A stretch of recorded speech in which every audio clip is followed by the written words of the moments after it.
Bonjour à toutes et à tous et bienvenue pour un nouveau numéro de Metal Missile and Plastic Gun.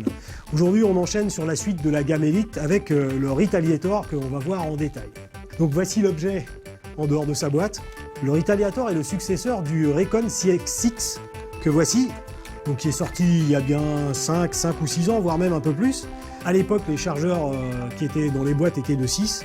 Et comme vous pouvez le constater, le code couleur c'était jaune-orange avec rose bout orange pour les darts. Donc comme d'habitude vous rentrez et ensuite vous engagez. Sinon la modularité est la même, hein. Vous le séparez de la même façon. Ici on enlève la crosse. Voilà, comme ça. Vous vous retrouvez avec le Nerf de base. On va faire la même chose sur le Retaliator, vous voyez. Hop, la même chose. J'enlève la crosse. Voilà. Alors en l'occurrence, mis à part le chargeur qui est ici un chargeur de 12, et qui présente l'avantage d'être un clear clip, c'est-à-dire qu'on peut voir au travers le nombre de darts restants, et ça c'est toujours utile. Mais sinon, vous voyez bien que c'est exactement la même chose. D'ailleurs, on peut parachever cette démonstration en faisant ça. C'est un peu inutile, mais je ne résiste pas au plaisir de le faire, hein.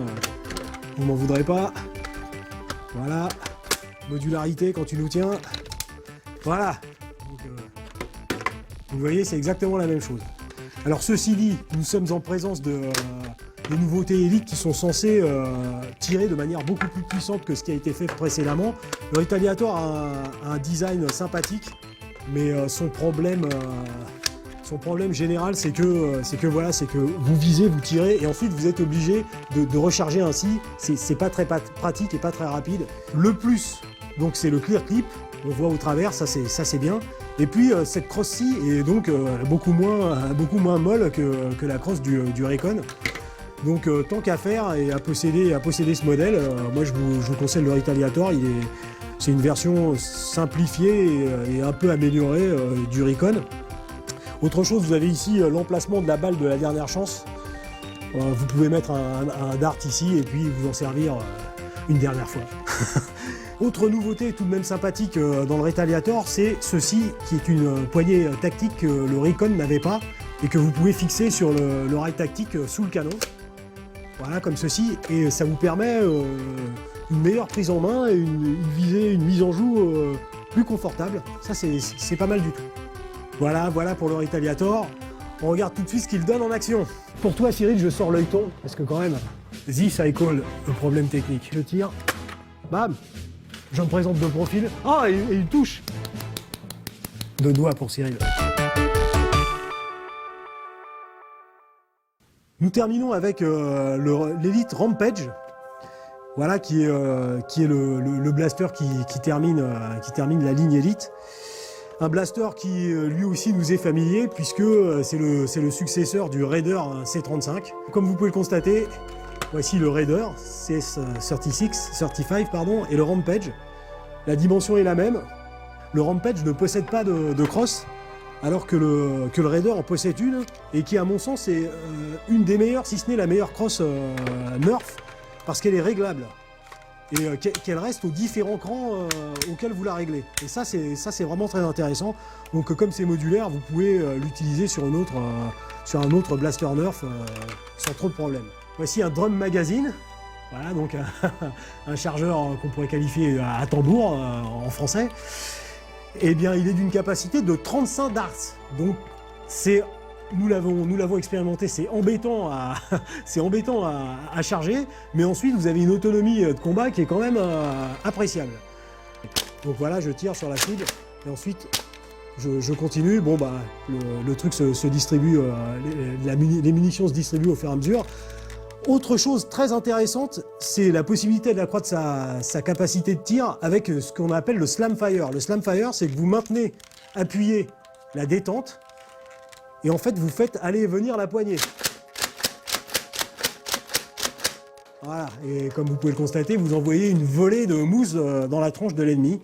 Tant pis pour lui. Voici la mouture actuelle. Donc finalement, au niveau de la maniabilité, c'est peut-être pas plus mal qu'il n'y ait pas de crosse. Vous pourrez changer de direction beaucoup plus vite que si vous avez une crosse, bien sûr, il est plus près de vous.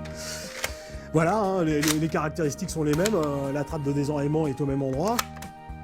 La différence majeure, vous avez ici aussi un drum magazine Nerf, mais lui, il n'est que de 25.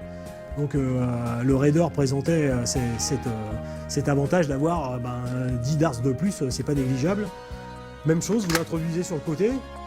Alors au niveau du désagrément, un peu moins de poids sur le côté, et puis aussi une gêne visuelle moindre. Bon.